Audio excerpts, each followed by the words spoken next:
തദ്ദേശ തെരഞ്ഞെടുപ്പ് കഴിഞ്ഞു, അതിൻ്റെ റിസൾട്ടും വന്നു. അതിലേറ്റവും കൂടുതൽ ചർച്ച ചെയ്യപ്പെട്ടത് ഇടതുപക്ഷത്തിൻ്റെ തോൽവിയാണ്. ആ തോൽവിക്ക് പ്രധാന കാരണമായിട്ട് സോഷ്യൽ മീഡിയയിലും മാധ്യമങ്ങളും ഒക്കെ വിമർശനം ഉന്നയിച്ച വെള്ളാപ്പള്ളിയായിട്ടുള്ള കൂട്ടുകെട്ടായിരുന്നു. കഴിഞ്ഞ ദിവസം നമ്മൾ കണ്ട് മുഖ്യമന്ത്രിയുടെ ക്രിസ്മസ് വിരുന്നിലും വെള്ളാപ്പള്ളി കൂടെ ഉണ്ടായിരുന്നു എന്നുള്ളത്. ഇന്നിപ്പോൾ വെള്ളാപ്പള്ളി ഒരു വാർത്താ സമ്മേളനം നടത്തിയിട്ടുണ്ട്. ഈ വാർത്താ സമ്മേളനത്തിൽ മുസ്ലിം ലീഗിനെയാണ് വെള്ളാപ്പള്ളി കടന്നാക്രമിക്കുന്നത്.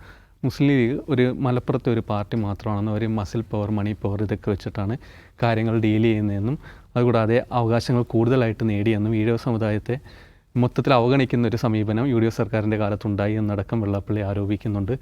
ഇതുകൂടാതെ ലീഗ് നേതാക്കളെ അടക്കം പരിഹസിക്കുന്ന ഒരു നിലപാട് കൂടിയിട്ട് വെള്ളാപ്പള്ളി പറയുന്നുണ്ട്. താൻ മുസ്ലിം വിരുദ്ധനല്ല, പക്ഷേ തന്നെ മുസ്ലിം വിരുദ്ധനായിട്ട് ചിത്രീകരിക്കാൻ മുസ്ലിം ലീഗ് തന്നെ കരുതിക്കൂട്ടി ശ്രമങ്ങൾ നടത്തുന്നു എന്ന ആരോപണവും വെള്ളാപ്പള്ളി ഉന്നയിക്കുന്നുണ്ട്. അദ്ദേഹം അതിന് കാരണമായിട്ട് തൻ്റെ അഡ്വക്കേറ്റ് അല്ലെങ്കിൽ തൻ്റെ ഓഡിറ്റ് ജോലികൾ ചെയ്യുന്നവരൊക്കെ മുസ്ലിങ്ങളാണെന്നടക്കമുള്ള കാര്യങ്ങളൊക്കെ എടുത്തു പറയുന്നുണ്ട്.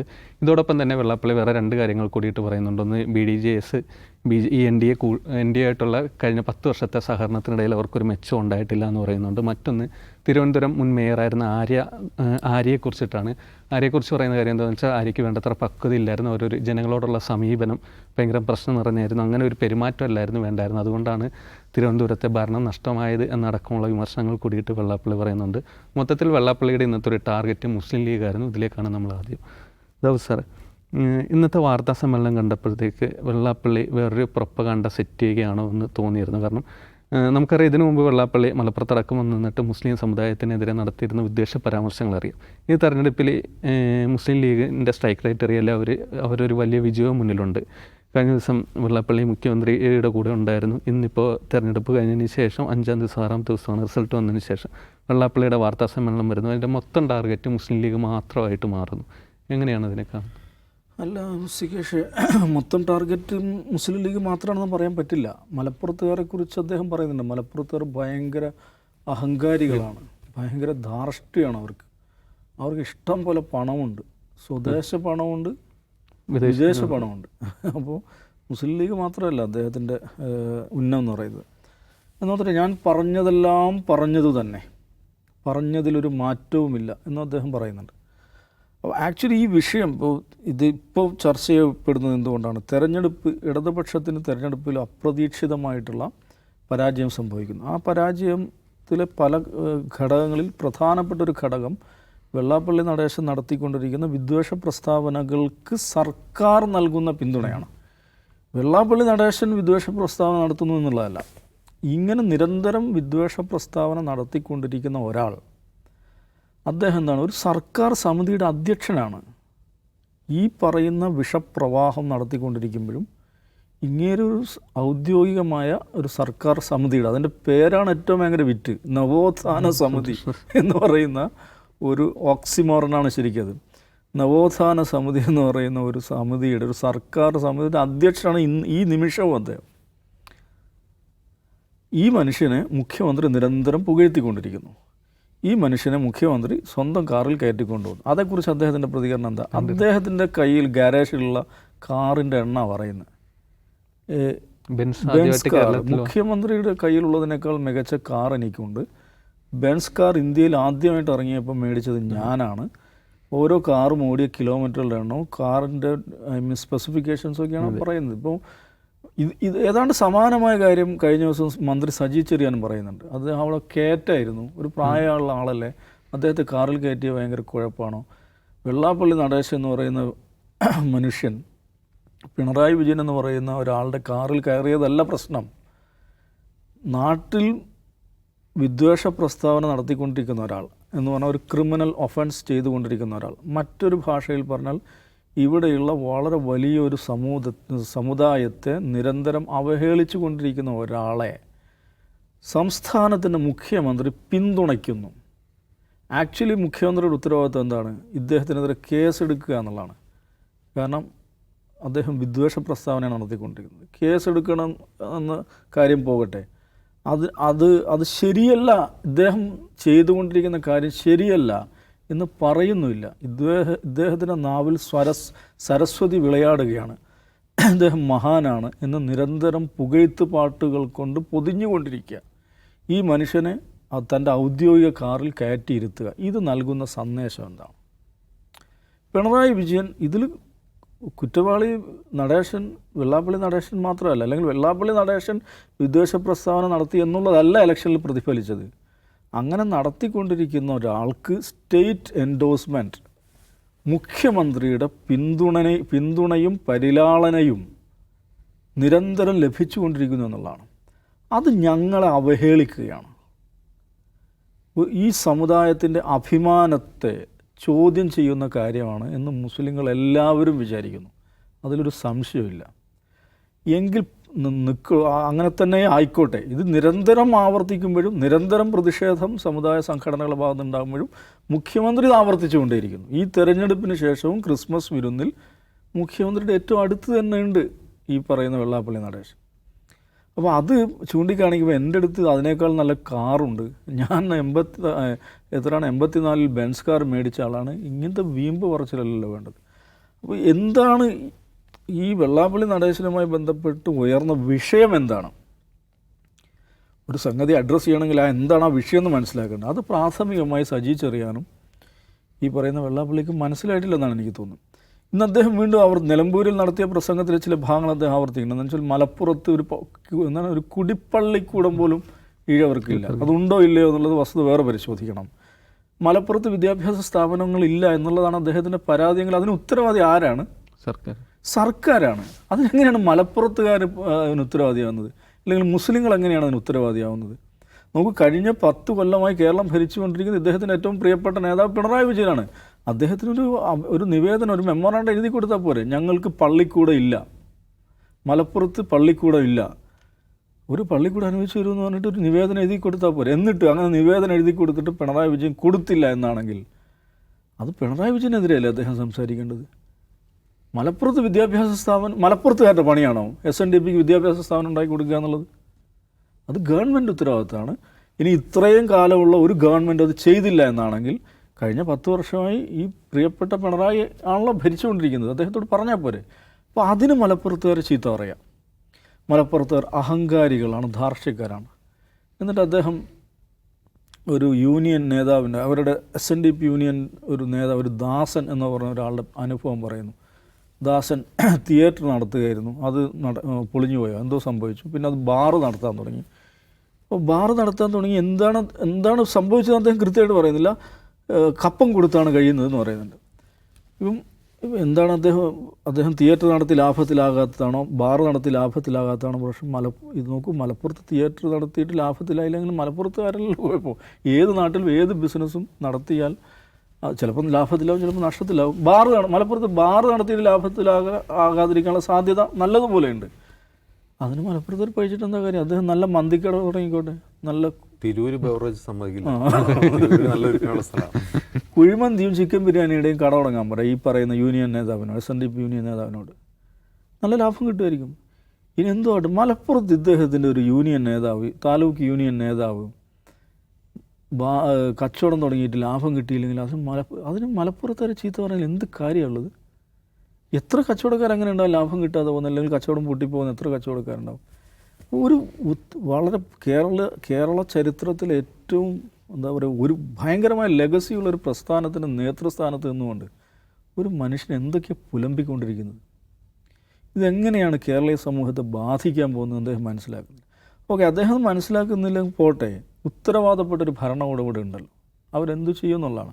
അപ്പോൾ ഇത് വെള്ളാപ്പള്ളി നടേശൻ്റെ ഒരു പ്രസ്താവന, അതിന് സർക്കാർ നൽകിയ പിന്തുണയും പരിലാളനയും മാത്രമല്ല വിഷയം, ഇതിനൊരു തുടർച്ചയുണ്ട്. നോക്കൂ, കഴിഞ്ഞ 10 വർഷത്തെ പിണറായി വിജയൻ അധികാരത്തിലെത്തിയതിന് ശേഷം ഉണ്ടായിട്ടുള്ള ഏറ്റവും ഗൗരവപ്പെട്ടൊരു പ്രശ്നം എന്ന് പറയുന്നത് ഈ പറയുന്ന വിദ്വേഷ കണ്ടൻറ്റിൻ്റെ അതിമാരകമായ പ്രചാരണമാണ്.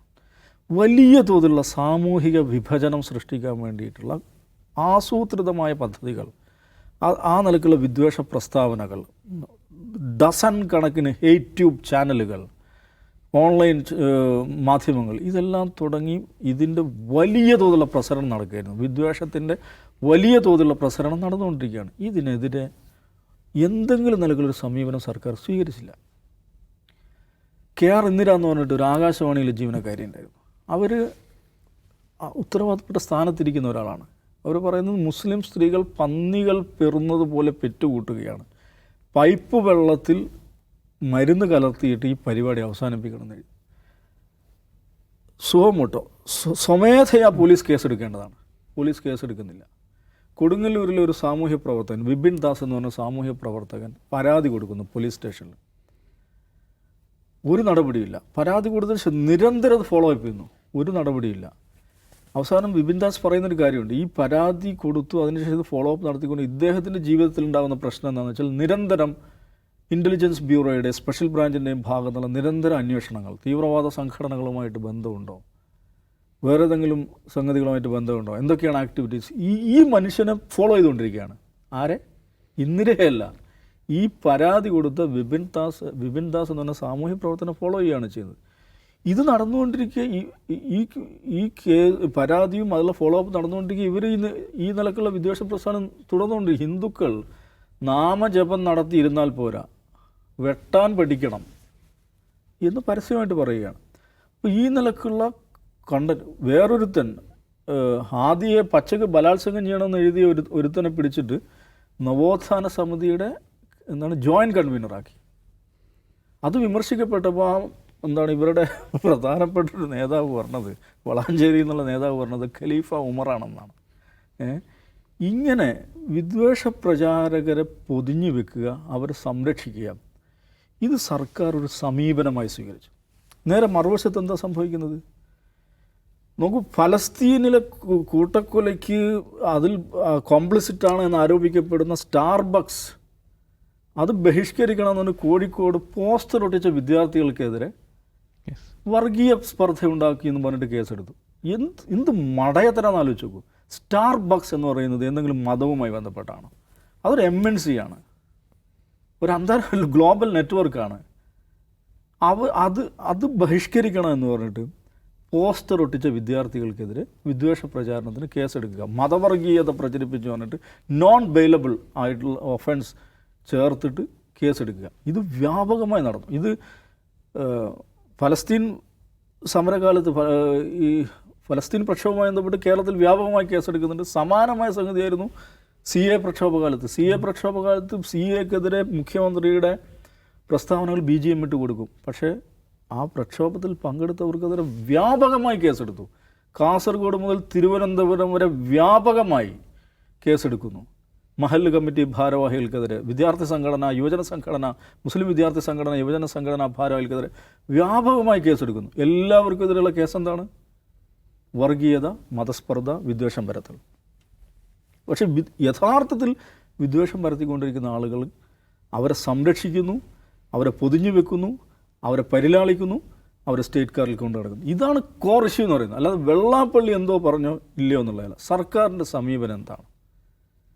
ഈ സമൂഹത്തെ വിഭജിക്കുന്ന, വലിയ തോതിലുള്ള സാമൂഹിക സ്പർദ്ധയുണ്ടാക്കുന്ന, വിഭജനം സൃഷ്ടിക്കുന്ന ഒരു അന്തരീക്ഷം കഴിഞ്ഞ 10 വർഷത്തിൽ കേരളത്തിൽ ഉണ്ടായിട്ടുണ്ട്. അതിന് സർക്കാരിൻ്റെ പാട്രണേജ് ഉണ്ടായിട്ടുണ്ട്. ഇതാണ് വിഷയം എന്ന് പറയുന്നത്. സർക്കാരിൻ്റെ പാട്രണേജ് ഉണ്ടായിട്ടുണ്ട്. ഒരു ഘട്ടത്തിൽ പിണറായി വിജയൻ തന്നെ ഇതിൻ്റെ ഭാഗമാവുകയും ചെയ്തു. ഒരു ഇംഗ്ലീഷ് പത്രം, ദ ഹിന്ദു പത്രത്തിന് മലപ്പുറം ജില്ലക്കെതിരെ സവിശേഷമായ ഒരു പരാമർശം ഇൻ്റർവ്യൂവിലൂടെ നൽകുന്നു. അടുത്ത ദിവസം അദ്ദേഹം ഞാനങ്ങനെ പറഞ്ഞിട്ടില്ല. നോക്കൂ, ഒരു മുഖ്യമന്ത്രിയുടെ പേരിൽ ഒരു ഇംഗ്ലീഷ് പത്രത്തിന് ഒരു പ്രസ്താവന, അദ്ദേഹത്തിൻ്റെ പേരിൽ ഒരു കോട്ട് വന്നിട്ട് നമ്മൾ ഹിന്ദു പത്രത്തിൻ്റെ കേസെടുക്കണ്ടേ? കാരണം ഗുരുതരമായിട്ടുള്ളൊരു കാര്യമാണല്ലോ. 40-40 ലക്ഷം ജനങ്ങൾ വസിക്കുന്ന ഒരു ജില്ലക്കെതിരെ കൊടിയ അപരാധം അദ്ദേഹത്തിൻ്റെ പേരിൽ അച്ചടിച്ച് വരികയാണ് ഇംഗ്ലീഷ് പത്രത്തിൽ. എന്നിട്ട് അടുത്ത ദിവസം അത് ഞാനങ്ങനെ പറഞ്ഞിട്ടില്ലെന്ന് പറയും. എന്താ വെള്ളരിക്കപ്പെട്ടതാണോ? മുഖ്യമന്ത്രിയുടെ പേരിൽ ആർക്ക് എന്ത് തോന്നിയാൽ എഴുതി വിടാമെന്നാണ്. അങ്ങനെ ദ ഹിന്ദു പത്രത്തിനെതിരെ, അതിൻ്റെ പത്രാധിപർക്കെതിരെ കേസെടുക്കണ്ടേ? അത് അങ്ങനെ ഉണ്ടായില്ല. എന്തുകൊണ്ടത് സംഭവിച്ചു? അപ്പോൾ ഇതൊരു എൻ്റർപ്രൈസായിട്ട് വർക്ക് ചെയ്യായിരുന്നു. മലപ്പുറം ജില്ലയിലെ കേസുകളുടെ കാര്യത്തിൽ ഉണ്ടാകുന്ന വലിയ തോതിലുള്ള വർധന, മലപ്പുറം ജില്ലയെ ഒരു ക്രിമിനൽ ഇത് കോറിലേറ്റ് ചെയ്യുന്ന സംഗതിയാണ്.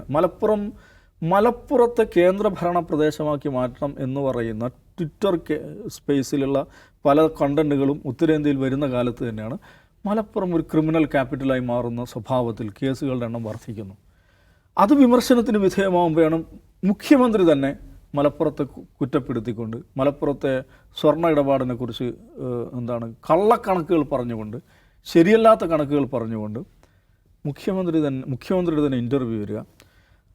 ഈ വെള്ളാപ്പള്ളി നടേശൻ വേറെ നിലയ്ക്ക് പ്രചാരണം നടത്തുക, വെള്ളാപ്പള്ളി നടേശന് പട്ടും വളയും നൽകി മുഖ്യമന്ത്രിയും പരിവാരങ്ങളും ചേർന്ന് ആദരിക്കുക, സ്റ്റേജോട് സ്റ്റേജ് ചേർന്ന് ആദരിക്കുക. ഈ ടോട്ടാലിറ്റിയിൽ ഇതിനൊക്കെയാണ്. അല്ലാതെ വെള്ളാപ്പള്ളി നടേശൻ ഏതോ ഒരു ദിവസം ഒരു പ്രസ്താവന നടത്തി പുള്ളി അങ്ങോട്ട് പോയി, ഇതല്ല വിഷയം. ഈ സർക്കാർ ഈ ഒരു സമുദായത്തെ, ഒരു ജനതയെ പൈശാചികവൽക്കരിച്ച് ആളുകൾക്ക് എറിഞ്ഞുകൊല്ലാൻ പാകത്തിൽ ഇട്ടുകൊടുക്കുന്ന ഈ സമീപനം, ഈ പദ്ധതിയോട് മുഖ്യമന്ത്രി, അദ്ദേഹത്തിൻ്റെ ആഭ്യന്തര വകുപ്പ്, CPM എന്ന് പറയുന്ന പ്രസ്ഥാനം എന്ത് സമീപനമാണ് സ്വീകരിച്ചത് എന്നതാണ് കഴിഞ്ഞ 10 വർഷത്തെ അനുഭവം. അതിനോട് ഒരു ജനത പകരം വീട്ടിയിട്ടുണ്ട് ഈ തെരഞ്ഞെടുപ്പിൽ. പക്ഷേ അപ്പോഴും മുഖ്യമന്ത്രിയും വെള്ളാപ്പള്ളി നടേശനും അവരെവിടെയാണോ ഉള്ളത് അവിടെ തന്നെ നിൽക്കുന്നു എന്നതാണ് ഇന്നത്തെ ഈ ദിവസം കാണിക്കുന്നത്. ജിംസ്, കഴിഞ്ഞ ദിവസങ്ങളിലൊക്കെ നമ്മൾ ഈ തെരഞ്ഞെടുപ്പുമായിട്ട് ബന്ധപ്പെട്ടുള്ള വിശകലനങ്ങളിൽ ഈ വെള്ളാപ്പള്ളി ഒരു ഫാക്ടർ ആയില്ല എന്നായിരുന്നു ഇടതുപക്ഷക്കാർ സമർത്ഥിച്ചിരുന്നത്. ഇന്നിപ്പോൾ വെള്ളാപ്പള്ളിയുടെ ഈ ആര്യക്കെതിരെയുള്ള പരാമർശം വന്നപ്പോഴത്തേക്ക് ഈ സൈബർ സ്പേസിലടക്കം കടുത്ത വിമർശനങ്ങൾ വരുന്നുണ്ട്. കാരണം ഈ ഒരു ഘട്ടത്തിൽ തിരുവനന്തപുരത്തെ കനത്ത പരാജയത്തിൽ ആര്യയെ മുൻനിർത്തിയുള്ള വിമർശനങ്ങൾ ഉയർന്നുണ്ട്. അതിനെതിരെ ഒരു സ്ത്രീ എന്ന പരിഗണന പോലും കൊടുക്കാതെയുള്ള, അല്ലെങ്കിൽ ഒരു ചെറുപ്പക്കാരി എന്നുള്ള പരിഗണന പോലും കൊടുക്കാതെയുള്ള കടുത്ത വിമർശനങ്ങളും ആക്രമണങ്ങളും നടക്കുന്നുണ്ട്. ആ ഒരു ഘട്ടത്തിൽ തന്നെയാണ് ഇന്ന് വെള്ളാപ്പള്ളിയുടെ ഒരു പരാമർശം കൂടിയിട്ട് വരുന്നത്. ഇതിനെ എങ്ങനെയാണ് നോക്കിക്കാണുന്നത്? ഇതും ഈ CPM അണികളുടെ ഒരു പ്രതികരണവും. CPM അണികളുടെ പ്രതികരണം, വെള്ളാപ്പള്ളിയോടുള്ള പ്രതികരണം പല രീതിയിൽ വന്നിട്ടുണ്ട്. ഇപ്പോൾ റെജി ലൂക്കോസ് എന്ന് പറയുന്ന CPM സഹയാത്രികൻ വെള്ളാപ്പള്ളി വിമർശിച്ച് പോസ്റ്റ് ഇട്ടിട്ടുണ്ട്. വേറെ ചിലർ വെള്ളാപ്പള്ളി പറഞ്ഞാൽ എന്താ കുഴപ്പമെന്ന് ചോദിക്കുന്നവരുണ്ട്. എനിക്കത് വളരെ എന്താണ് പറയുക, ഉപരിപ്ലവമായ പ്രതികരണങ്ങളായിട്ട് തോന്നാറുള്ളൂ. നമ്മളിതിൻ്റെ ഒരു ലാർജർ പ്ലോട്ട് കാണാതെ നമ്മൾ ഈ വെള്ളാപ്പള്ളിയെ മാത്രം ഇങ്ങനെ കുറ്റം പറഞ്ഞിട്ട് കാര്യമില്ല. വെള്ളാപ്പള്ളി SNDP യോഗത്തിൻ്റെ അധ്യക്ഷനാവുന്ന സമയത്ത് കേരളത്തിലുണ്ടായ ഒരു മാറ്റം എന്ന് പറഞ്ഞാൽ SNDP എന്ന പ്രസ്ഥാനം എന്താണ്, അതുവരെ നായകത്വം വഹിച്ച ആളുകൾ ആരൊക്കെയാണ്, ആ പേരുകൾ ഓർത്താൽ തന്നെ നമുക്ക് ഒരു കോൾമർ കൊള്ളുന്ന ആളുകളാണ് അതിലുണ്ടായിരുന്നത്.